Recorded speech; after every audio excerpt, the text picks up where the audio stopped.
Penyebabnya adalah sejarah kolonialisme pada abad ke-17 ketika Belanda mendirikan koloni di Cape Town. Mereka menguasai tanah dan ekonomi, serta menerapkan sistem segregasi ras yang dikenal sebagai apartheid.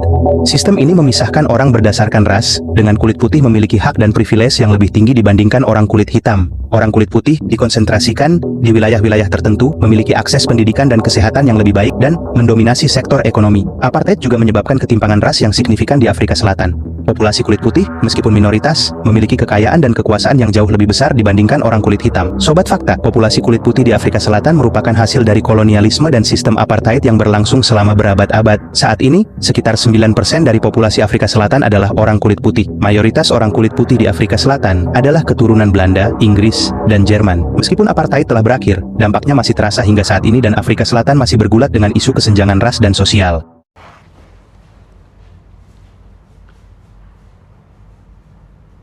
Assalamualaikum warahmatullahi wabarakatuh.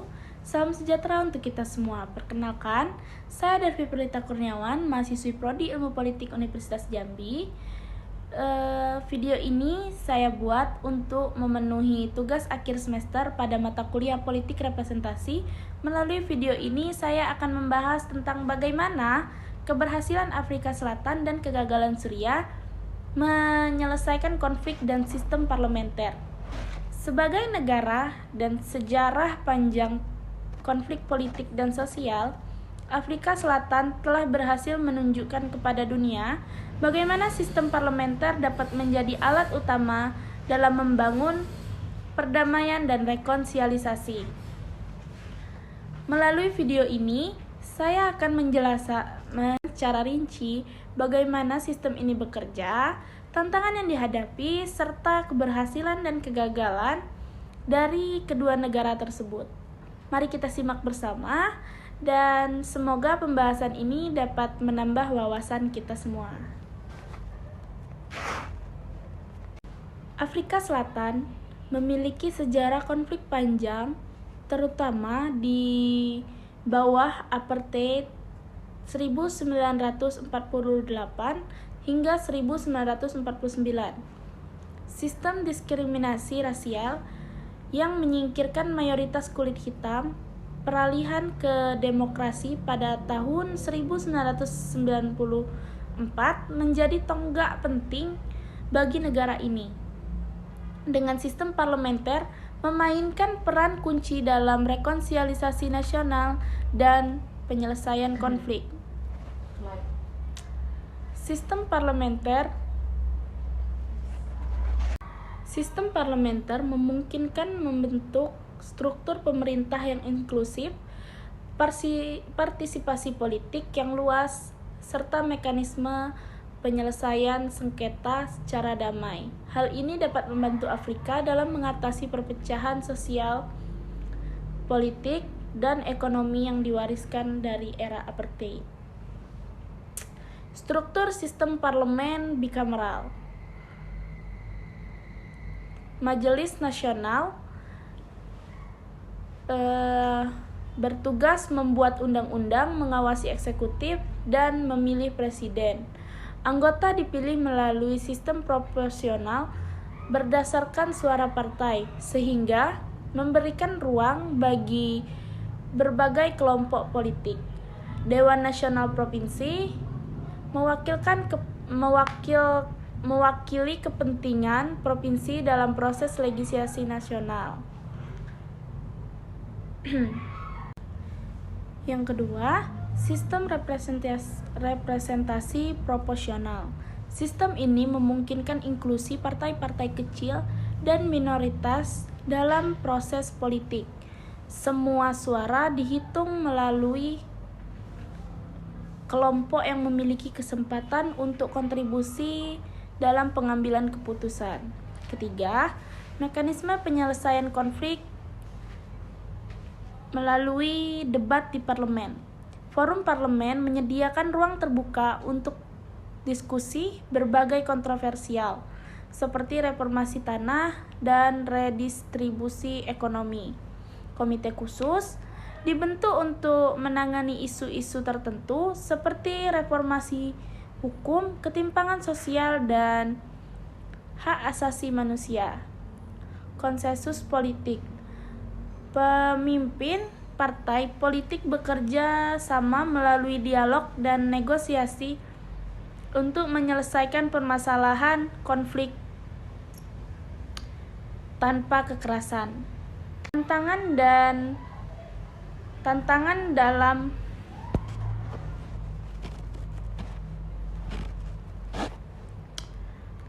dalam sistem parlementer Afrika Selatan. Yang pertama, warisan apartheid. Ketimpangan ekonomi yang mencolok antara kelompok rasial masih menjadi isu yang besar. Kesenjangan dalam kepemilikan tanah memicu ketegangan antara penduduk kulit hitam dan kulit putih. Yang kedua, korupsi dan ketidakstabilan politik. Kasus korupsi yang melibatkan pejabat tinggi seperti skandal Gupta mengurangi kepercayaan masyarakat terhadap pemerintah. Ketegangan antara partai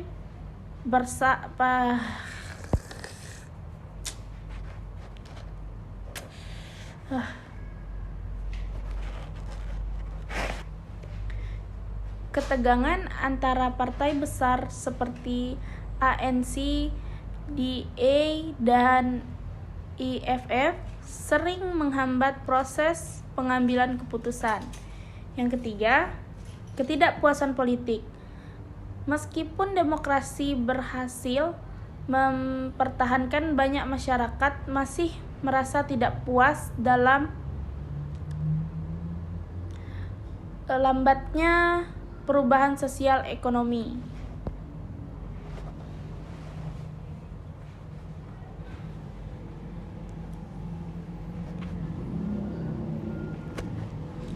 Keberhasilan dalam menciptakan stabilitas, menghapus sistem apartheid.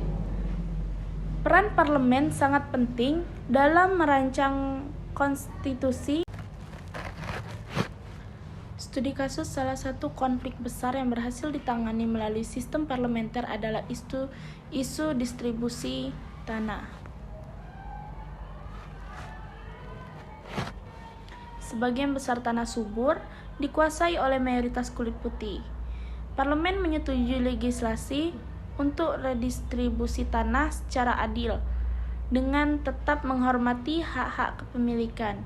Proses ini dilakukan melalui dialog antara pemerintah, politik tanah, dan masyarakat. Jadi, kesimpulannya, sistem parlementer Afrika Selatan telah membuktikan kemampuannya dalam menyelesaikan konflik melalui dialog, inklusi, dan negosiasi. Meskipun menghadapi tantangan seperti ketimpangan ekonomi dan korupsi, mekanisme parlementer tetap menjadi pilar utama stabilitas demokrasi negara tersebut. Keberhasilan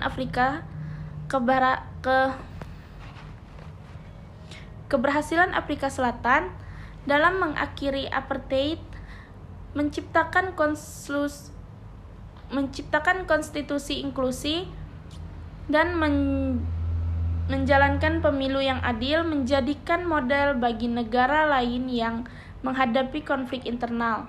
Sistem ini menunjukkan bahwa rekonsiliasi dan stabilitas dapat dicapai jika ada komitmen terhadap demokrasi dan keadilan. Demikianlah pembahasan topik ini. Semoga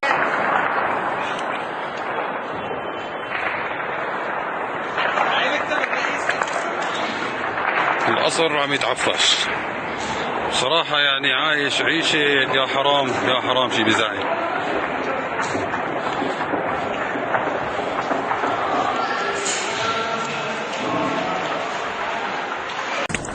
ما عملناها بالشعب، بس ما بيجوز كله مال حرام على فكرة. إذا بتاخذ هو أملاك دولة على فكرة، يا ناس أملاك دولة، يمكن ما بيجوز يا ناس أملاك دولة.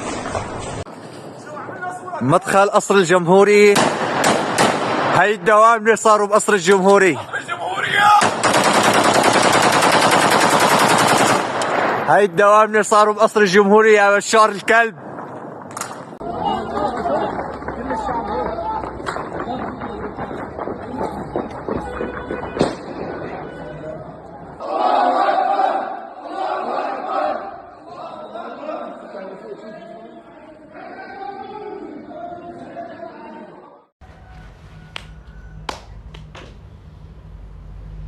Berikut kita membahas tentang negara Suriah.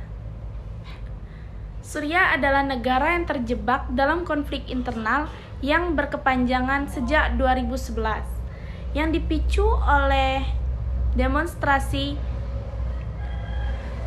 pro-demokrasi sebagai bagian dari Arab.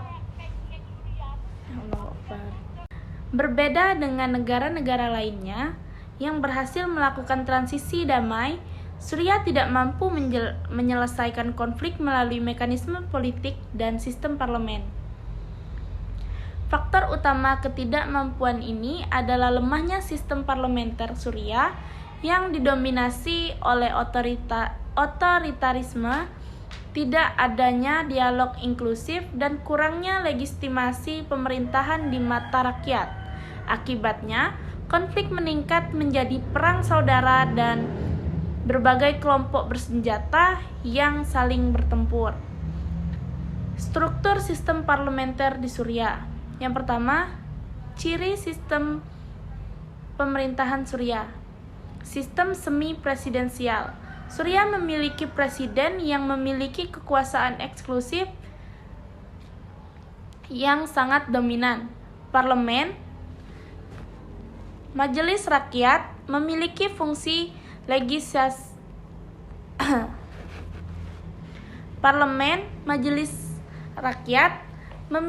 fungsi legislasi tetapi sangat dibatasi oleh presiden dan partai dominan. Dominasi Partai Baath. Partai Baath yang dipimpin oleh keluarga Assad telah berkuasa sejak 1970-an.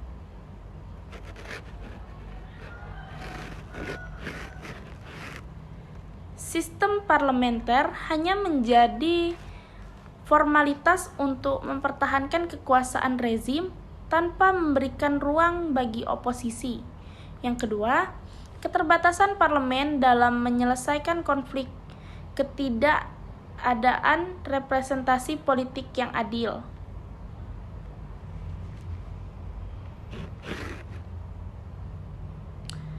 Pemilu tidak transparan dan seringkali memanipulasi untuk memastikan kemenangan partai yang berkuasa. Oposisi politik hampir tidak memiliki suara dalam minimnya inklusi politik. Pemerintahan Suriah gagal menyediakan ruang bagi oposisi politik, kelompok minoritas untuk berpartisipasi dalam politik. Ketegangan etnis dan sekretarian, terutama antara mayoritas Sunni dan minoritas Alawit yang mendominasi rezim, semakin memperburuk konflik. Yang ketiga, parlemen sebagai alat propaganda. Alih-alih menjadi forum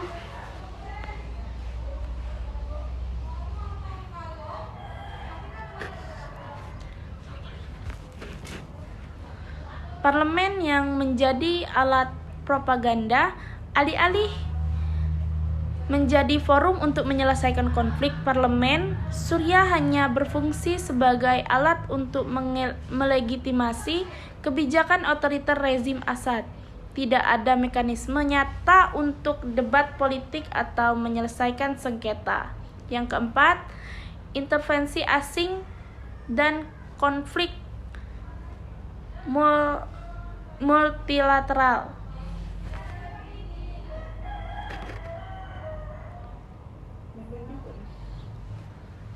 Perang saudara Suriah telah melibatkan berbagai kekuatan asing termasuk Rusia, Iran, Turki, dan Amerika Serikat sehingga memiliki agenda masing-masing. Parlemen tidak memiliki kapasitas untuk menangani isu-isu geopolitik ini. Dampak ketidakmampuan sistem parlementer. Yang pertama, eskalasi perang saudara. Ketidakmampuan menyelesaikan konflik secara politik menyebabkan meningkatnya kekerasan antar pemerintah dan kelompok oposisi bersenjata seperti Free Syrian Army (FSA). Yang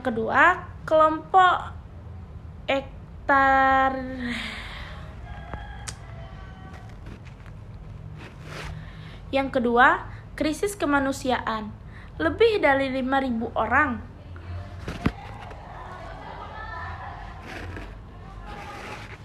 Yang kedua, krisis kemanusiaan.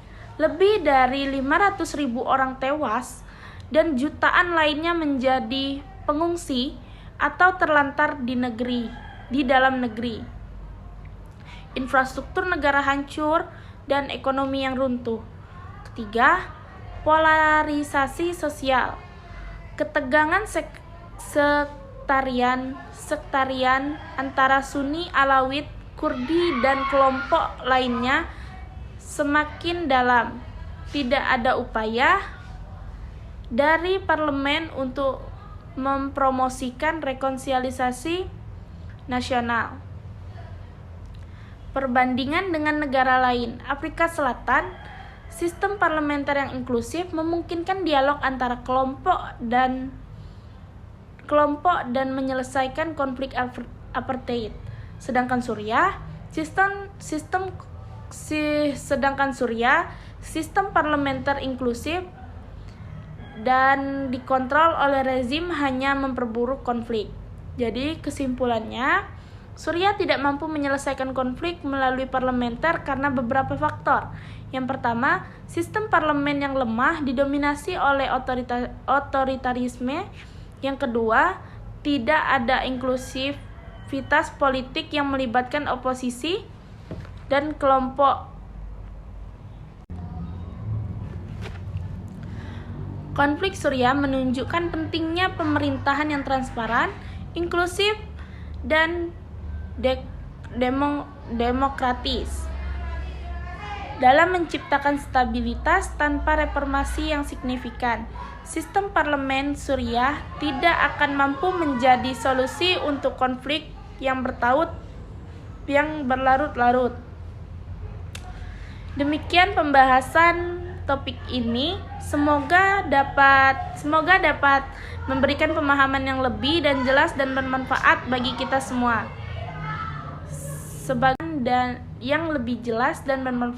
kita semua. Sebagai penutup, kita bisa belajar bahwa keberhasilan atau kegagalan sebuah negara dalam menyelesaikan konflik sangat bergantung pada sistem politiknya, termasuk kemampuan sistem parlementer untuk menjadi ruang dialog dan solusi. Terima kasih telah menyimak hingga akhir. Jangan lupa untuk like, share, dan subscribe untuk mendukung konten edukasi seperti ini. Sampai jumpa di video berikutnya. Wassalamualaikum warahmatullahi wabarakatuh.